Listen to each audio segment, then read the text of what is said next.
Hi, this is Alex Plays from iFixYourMix. Please subscribe to our channel, and today I'm going to talk to you about how to get back to making great music. Now, I've been really fortunate. I've worked with some of the greatest talent in the world, Grammy-winning people. I've worked with Cirque du Soleil on several projects. I've done so many different kinds of music production projects that I'm fortunate enough to share this information with you. The one thing that I have noticed is that the people that are involved in the project make the music great.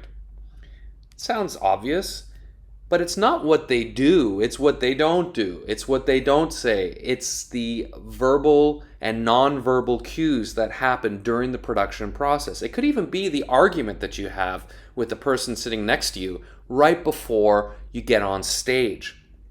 And in today's digital world, when you're doing a large project, there are times where you might be doing that over the internet, and some of that essential human energy doesn't come through. So how do you bring that human energy to your production?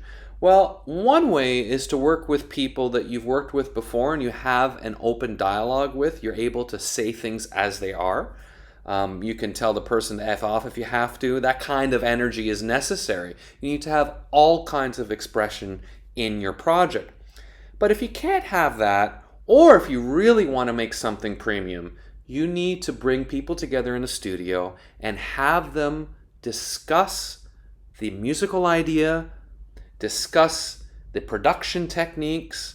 All of these things need to be discussed and reviewed while the production is happening.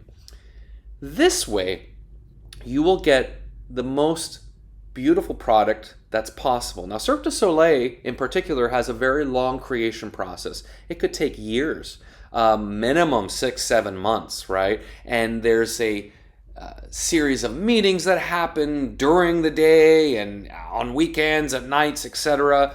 And people are either adding things, taking things away from the show.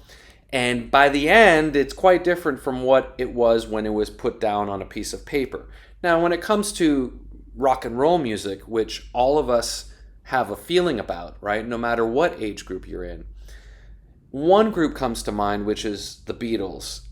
That group basically created the architecture for the music that we love today, right? And how did they do that? It was because they were in a group together. They had the arguments, they had the dramas, all of these things that were necessary to make incredible music. And so what I'm going to do is I'm going to play two clips. The first clip that we're going to watch right now is of the group sitting in the studio discussing the take that they just done and how they might go back in there and redo it again, or some might think maybe you don't need to do that. But the point is, I want you to watch this to see exactly that kind of energy that's necessary to get the most incredible performance, to make music that matters. So let's watch this. Yeah, but we were just feeling that we could tidy it up before we did the ones that we made. Well, Paul's singing every things anyway. Paul, are you gonna have strings? Dunno. George was saying that the piano and the electric piano tend to be doing the same thing. Yeah, but it's like there's only the parts where you can hear the electric piano properly or the piano properly. Most of the time they mix Marky, together. the Leslie guitar contributes too. I mean, it is a bit in the same range as the electric piano with the vibrato. Yeah, I think it needs a lot of cleaning. Yeah.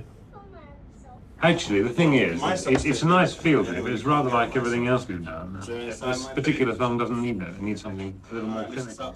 So now that we've watched how a band can interact with engineers and producers and such, let's talk a little bit about specific people in the group and what happens when you add somebody to a group that's already established. Now, if you look at Billy Preston, who was added later on, he's kind of called the fifth Beatle. That addition, in my view, added so much to the music that I believe that the album Let It Be, I would say it wouldn't have been as good without Billy Preston. Now, the clip that I'm going to show you, which is going to cap off this video, shows the excitement of adding Billy Preston to the group And you can see at the very end George Martin's smile. Now, in my view, that smile is kind of like a knowing that that person's addition is going to make things shine to a level that has never shined before. So take a look at this last clip. Please subscribe to my channel. I'm really excited about doing these videos, so if you want to make any suggestions, please feel free to leave a comment in the comment section. And here we go. Every number's got a piano part or a... And normally we overdub it, you know. But this time we want to do it live. Yeah, I'm gonna do nice. I mean, just live to ourselves. Yeah. Straight off, one number after the other. And that means having somebody in on scene, so if you'd like to do that, you're welcome. Sure. Beautiful. Right, and then you'd be on the album. You get it? Oh, that's good, then. Yeah, we've taped a few. The thing is to get some tapes made of what we'd done and let him have a listen. He'd probably just pick them up much quicker here in Australia. Yeah, just rehearsing.